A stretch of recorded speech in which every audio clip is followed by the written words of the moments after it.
J'étais sur la route de Calcutta au Cachemire en passant par New Delhi. L'homme que je surveillais était dans l'autre voiture. Il s'appelait Blatta. Le moment viendrait où il transmettrait des renseignements de l'autre côté. Et je tenais à être là quand il les transmettrait.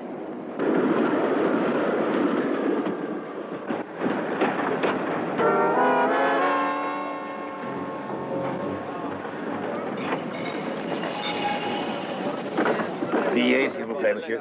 Mon billet? S'il vous plaît, monsieur. Oui, votre billet pour Carras. Ah, mon billet. Son entrée avait été bien calculée. Il bloquait la porte comme une montagne humaine et derrière lui, Blatta en profita pour sauter du train. Le voici. Merci, monsieur. Merci beaucoup.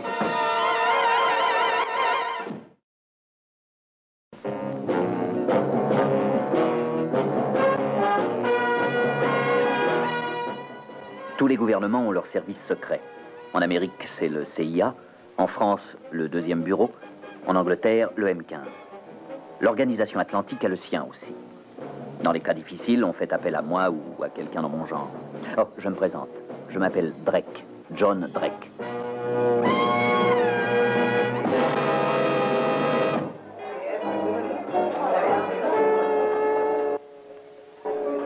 Carras était un endroit étouffant, bruyant de vermine. Blatta s'était volatilisé.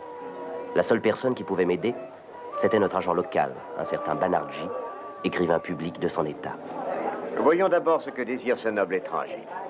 Je reviendrai tout à l'heure. Merci. On m'a dit que vous aviez le secret de beaucoup de dialectes. Oh, hélas.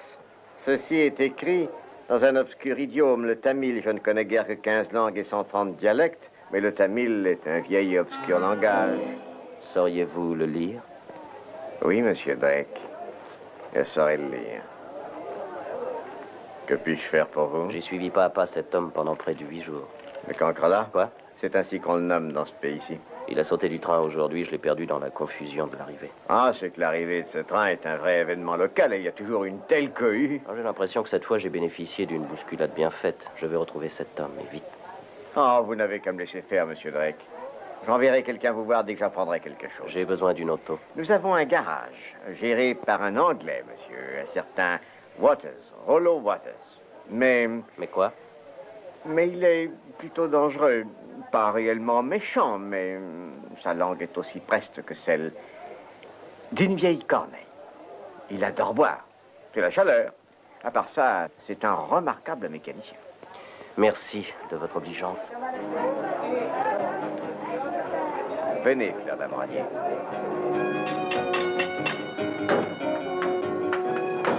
Monsieur Waters? Oui, c'est moi. Je m'appelle Allen. John Allen. Bonjour. Vous n'êtes pas d'ici, hein? C'est exact, je viens de m'installer à l'hôtel Miramar. Je compte passer 2 jours, je voudrais une voiture. Ça pourrait se faire? Oui, bien sûr, mais ça vous coûtera. Attendez une minute.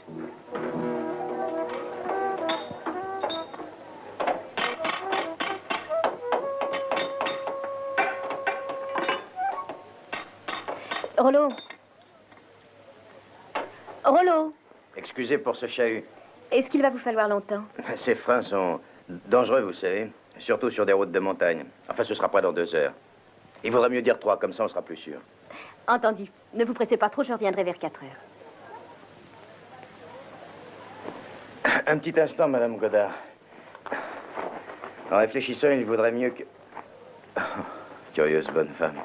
Elle est anglaise? Oui, c'est une Anglaise, c'est ça. Elle s'appelle Godard. Louise Godard. Oui, si j'avais le temps de cultiver une amitié, je... Elle n'est pas mariée? Aussi, elle est mariée, hélas. Enfin, en tout cas, elle a un époux, mais... Peut-être bien que c'est l'effet du printemps ou de la chaleur, mais... Qu'est-ce que vous disiez que vous vouliez? Une auto. Oh, rien de très spécial, mais du solide. Vous voulez pas boire quelque chose? Non, merci, c'est trop tôt pour moi. Jamais avant que le soleil soit plus bas que les grands arbres. Le soleil est plus bas que mon grand arbre déjà depuis longtemps.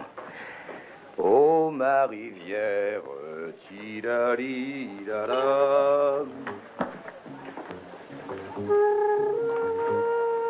Qui t'envoie? Tidala. Êtes-vous sûr que vous ne changerez pas d'avis? Le temps est vraiment chaud.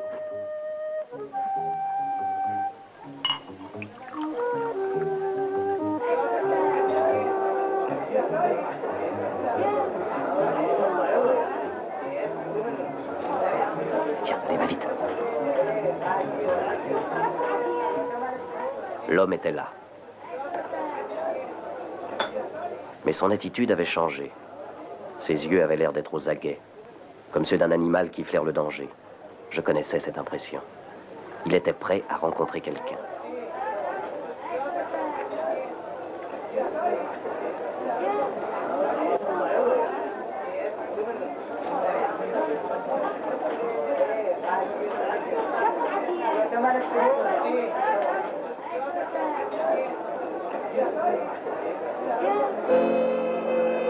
Le contact était établi. J'allais suivre quelqu'un d'autre. Louise Godard. Il était essentiel que je connaisse la filière par laquelle les renseignements secrets sortaient du pays, passaient au nord et franchissaient la barrière de l'Himalaya. Waters.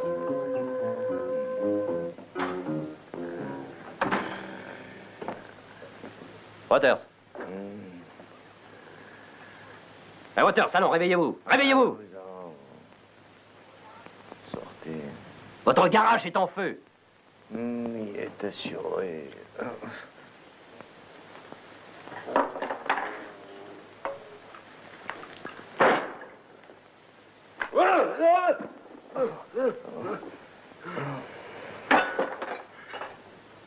Waters, vous avez parlé de route, de montagne, quand vous avez parlé à cette femme aujourd'hui. Quoi? Et cette Madame Godard, la montagne, la route, vous vous rappelez? Oh oui. Vous m'avez fait sortir de ma sieste. Pour me demander ça? Savez-vous où elle habite? Oui, en haut des montagnes. Tout en haut. Ce qu'on nomme le toit du monde. Est-ce que vous êtes trop sous pour me montrer sur la carte ce lieu infranchissable? Tenez.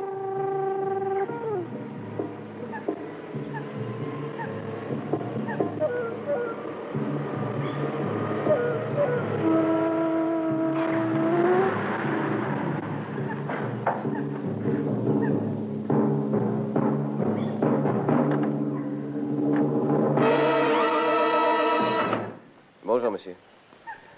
Ah, bonjour. Salut. Mon nom est Godard. Noël Godard. Et moi, Allen. John Allen. J'ai l'impression que je me suis égaré dans les montagnes. Oui, c'est un petit coin assez escarpé, n'est-ce pas? Il est heureux que vous nous ayez découvert. Oui. Mais c'est une mangouste. Oui, c'en est une. Vous voulez entrer vous rafraîchir? Oh. Bon, c'est trop gentil à vous. mais Entrez donc. Panard. Oui, monsieur. Sachez que je vous bénis d'être arrivé ici, monsieur Allen. La vie est bien privée d'imprévus ici, dans ces montagnes. Les mois s'étirent, monotones, loin de l'action. 3 hommes sont passés sur ce chemin. 3 en 5 ans, pas plus. C'est vraiment un record, n'est-ce pas? Un whisky? Volontiers, je vous remercie. La femme qui est sur la photo est ma femme, Louise. Elle est ravissante. Oui, elle est très jolie. Et l'homme qui est au milieu de la photo, c'est Van Horner, ou plutôt c'était. L'alpiniste? Oui. Oui, il a été tué sur l'Everest 3 mois après cette photo, pour être exact. Étrange, n'est-ce pas? Voyez-vous, je crois qu'il savait que la montagne serait sa tombe. Il savait? Oui, enfin, il me l'avait avoué. Et il a essayé tout de même. Oui, monsieur Allen, c'est chose courante. Les amoureux de la montagne sont ainsi. Oh, merci, Pana. Servez-vous, monsieur. Merci. Je vous remercie beaucoup. Merci. Oh, ça va, Pana. Écoutez, monsieur Allen, pourquoi ne restez-vous pas à souper? En fait, passez dans la nuit. Oh, c'est extrêmement gentil à vous, mais à vous dire vrai, je ne peux pas m'attarder. Vous attardez. Oui, maintenant, je regrette presque que vous soyez venu. Vous semblez ne pas réaliser combien la compagnie prend d'importance ici. C'est toujours ainsi. On arrive ici et on s'en va comme si c'était... Ah. Non, je suis désolé, monsieur Allen. Non, ce qui me désole, c'est que je vis trop seul. Eh bien, réflexion faite, mon temps m'appartient pendant au moins 2 jours. Ah, croyez que vous serez plus que le bienvenu. L'air qu'on respire dans ces montagnes stimule et fortifie, mais l'esprit, au contraire, s'anémie dans toute cette solitude. Mais croyez-vous que ce soit un drame? Non, non, je suppose que non. Alors, vous restez. Volontiers. Ah, c'est sûrement ma femme qui vient. Louise, excusez-moi. Oh, ne faites pas de cérémonie, hein, servez-vous. Merci infiniment. Bonjour, chérie. Bonjour, mon chéri. À qui est cette auto? Non, un monsieur intéressant, ma foi. Égaré dans les montagnes. Je lui ai demandé d'entrer se rafraîchir. Ah. Tu as vu Blatta? Oui, Tout s'est bien passé? bien sûr. Bon. Et il y a longtemps qu'il est ici? Oh, non, mon chéri. Je vais te le présenter. Oh, monsieur Allen, je voudrais vous présenter ma femme. Enchanté, Madame Godard. Enchantée. Je venais juste de dire à M. Allen qu'il est seulement notre 4e visiteur en 5 ans. Et je me suis égaré dans les montagnes. Ah, ça peut arriver à n'importe qui, et même à nous. La route ne conduisait nulle part, j'ai dû m'arrêter. J'ai grand peur d'avoir légèrement endommagé ma voiture. Eh bien, le dîner sera dans 1 heure, d'accord, M. Allen? Mais bien sûr. Parfait. Voulez-vous m'excuser, monsieur? Mon mari est très bon organisateur. Ah oui? Il a été directeur administratif des affaires gouvernementales des Indes pendant 10 ans. Ah, c'est vrai? Il n'a pas l'air d'en avoir l'âge. Qu'est-ce qui vous a conduit au sommet de cette montagne? Je suis minéralogiste et en ce moment, je suis en tournée de travail pour une entreprise minière, rapport analytique, etc. Et c'est d'après vos rapports que les choses se font? Oui, quelquefois. En tout cas, je l'espère, évidemment. Travaillez-vous toujours seul? Oui, nous sommes une très petite organisation. Et qu'est-ce que vous espérez trouver dans nos montagnes? De l'uranium, par exemple. Bien sûr, on ne le saura que lorsqu'on aura creusé. Il y a des surfaces extrêmement trompeuses. Et je me souviens qu'un jour, dans le Colorado... Oh, excusez-moi, le bon organisateur a oublié quelque chose. Je reviens dans un moment.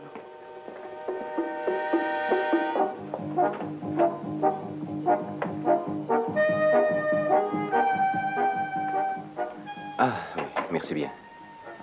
Qu'est-ce que tu penses de Steve Allen? Je l'ai déjà vu quelque part.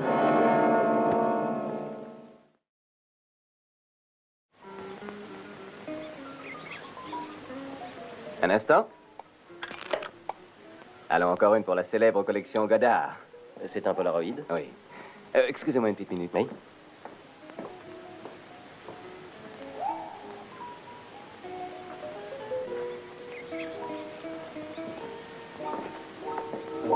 Vous avez fait tant de joie à mon mari, monsieur Allen. Oh, ça ne m'a pas donné beaucoup de mal et ça m'a fait très plaisir. Pourquoi êtes-vous là en réalité? J'ai perdu mon chemin. Vous n'avez pas l'air d'un homme qui peut perdre son chemin. Oh, les apparences sont trompeuses quelquefois. Oh.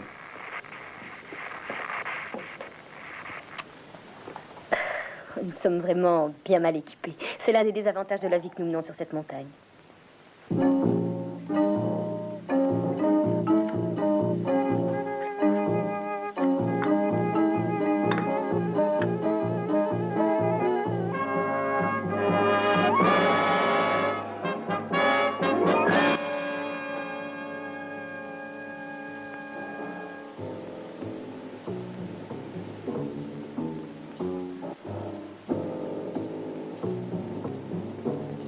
Arrivé chez moi aujourd'hui à identifier d'urgence.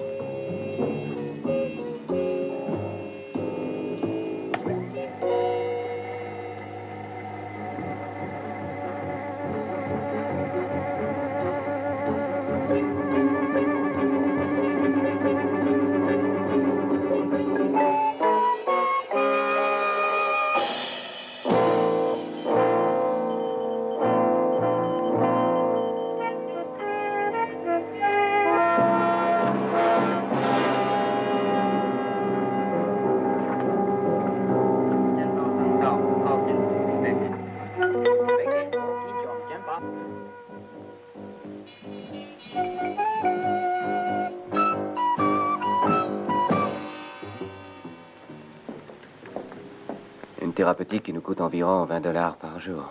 À peu près, oui. Dans combien de temps quelqu'un dira-t-il que le compte est soldé? Je t'en prie, ne dis pas ça. Parce que c'est vrai, parce que...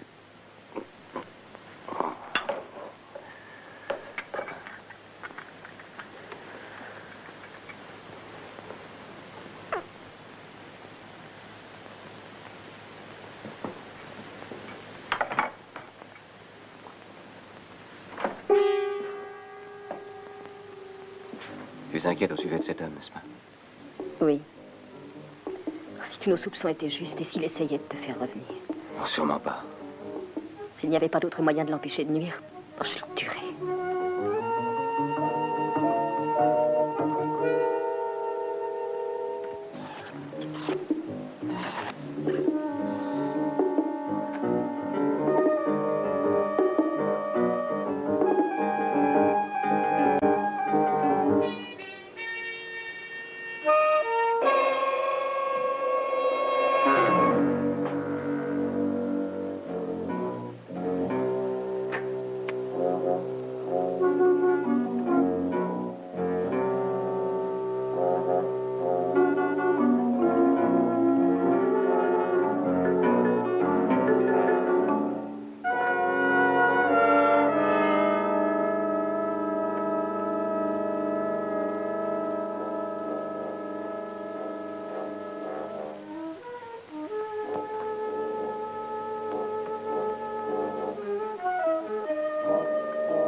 C'était donc le cœur même de tout leur réseau d'espionnage.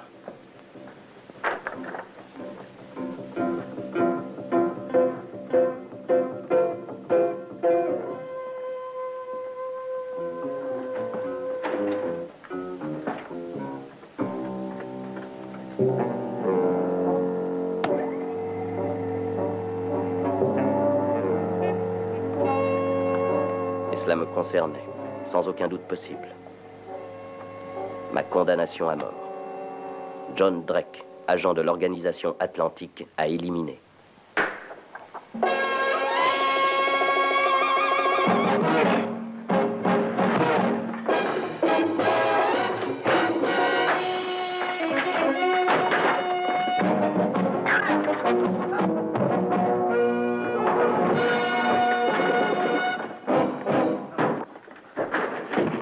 Pana, sortez d'ici. Eh bien, monsieur Allen, vous devez admettre qu'il est assez bizarre de vous voir ici à cette heure. Allons, dites-le. Qui êtes-vous? Votre machine saura vous dire ça mieux que moi.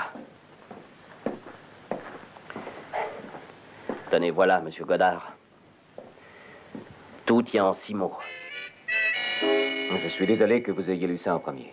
Alors vous vous imaginez que vous pourrez m'éliminer, moi, aussi aisément que les 3 autres. Monsieur Drake, je n'ai jamais tué qui que ce soit. Vous avez tout fait de loin. Vous n'avez théoriquement eu aucun contact avec ces tueries, alors vos mains sont nettes, c'est bien ça? Tout ce qui peut se passer là-bas ne me concerne pas. Et du haut de vos montagnes, vous passez des ordres qui condamnent des hommes qui se trouvent à l'autre bout du monde et vous n'éprouvez rien. Non, rien. Pourquoi devrais-je? Est-ce que vous imaginez que votre indifférence absout vos péchés? Mais sachez-le, tous ces hommes bloquaient la voie du progrès. Ces hommes ont aussi des femmes et des enfants, monsieur Goddard. Bon, entendu. Mais pourquoi faut-il qu'ils barrent notre route? Peut-être parce que ce sont des idéalistes. Comme vous. Ou vous. Laissez-moi vous parler un peu de moi-même, monsieur Drake. Il y a 7 ans, il y a eu un nettoyage. Pourquoi? Une purge dans les services gouvernementaux indiens.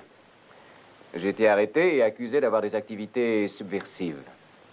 Telles que passer des renseignements à une puissance étrangère. Oui. Vous savez que bien des gens appellent ça être un traître, monsieur Goddard. Ah, savez-vous, ça dépend uniquement du point de vue. En tout cas, j'ai été jeté en prison pour 5 longues années. Oui, 5 ans sans aucun contact avec le monde extérieur, même avec ma femme. Et puis soudain, un jour, j'ai été relâché. Gracié et amnistié par un geste généreux de l'État. J'étais libre à la fin. Mais la marque infamante du traître ne se lave pas facilement. Elle ne se lavera pas ici. C'est moi que cela regarde. Oui, très juste. Je vous souhaite de vivre malgré ça. Je vous souhaite de vivre malgré les souffrances atroces que vous doivent tant de pauvres diables innocents. Il va faire jour dans à peu près 1 heure. Je suppose que vous direz à votre femme de faire votre valise. Vous croyez que vous allez m'emmener à New Delhi? Oui, monsieur Goddard. Je vous conduirai à New Delhi. Ne comptez pas là-dessus.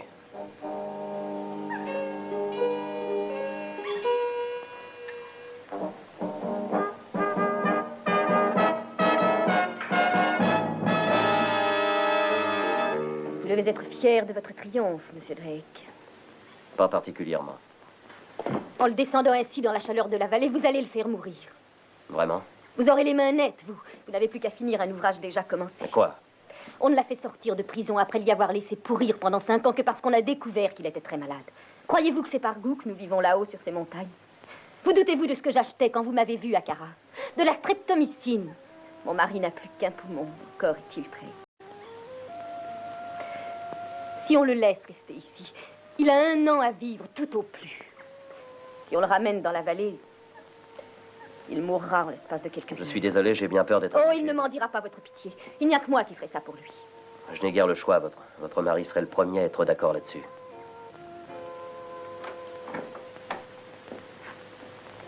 Qu'est-ce que c'est, Pana? Votre revolver, s'il vous plaît. Hein? Mon revolver? Et pourquoi le voulez-vous? Je n'ai pas de raison de vous répondre et encore moins de vous rendre des comptes. Donnez-le, je vous prie. Oh.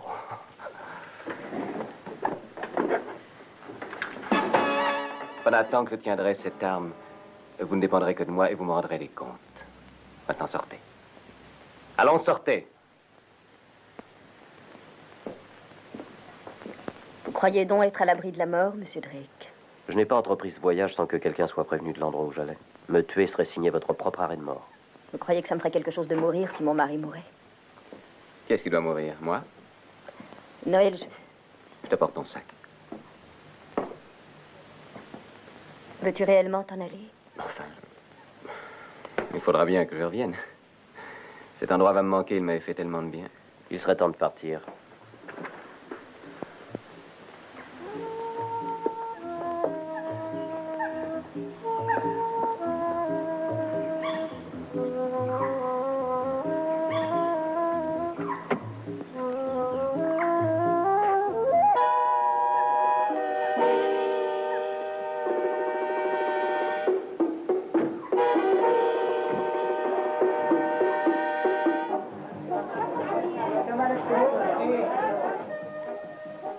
À la fin de l'après-midi, nous étions dans un autre monde. Un monde étouffant, aussi torride qu'un four. Une de ces journées pénibles qui précèdent la mousson.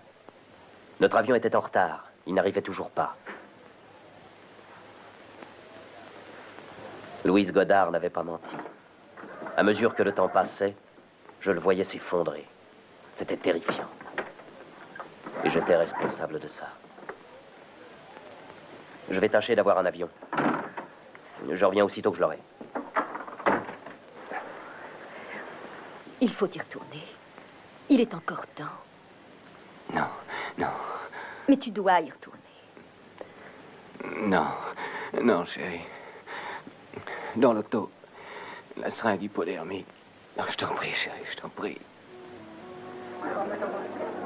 Mais il est impossible d'avoir l'appareil ici. Maintenant, c'est trop tard. Alors, je saurais arranger ça. Tout ce que je vous demande, c'est de m'avoir un téléphone qui marche et d'envoyer quelqu'un chez Godard pour détruire tout cet équipement. Voulez-vous? Oui.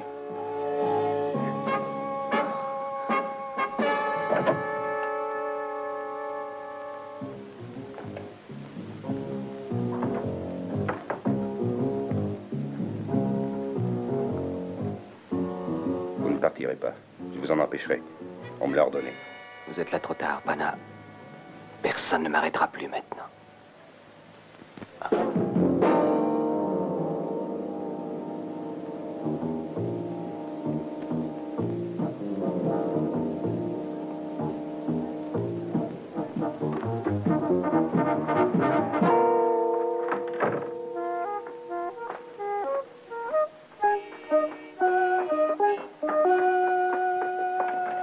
Tiens, voilà, chérie.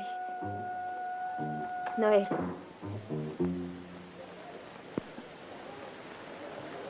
Noël. Un appareil est là, tout près. Nous irons peut-être à Karachi. Dans une demi-heure. Ça n'a plus d'importance. On devrait bien le ramener là-haut, sur la montagne. C'est ce que vous souhaitez? C'est ça qu'il aurait souhaité. C'est ce que Noël avait toujours souhaité. Et moi, je l'aimais. Elle allait me haïr jusqu'à la fin de sa vie. Mais je crois que lui, il aurait peut-être compris que j'avais fait mon métier.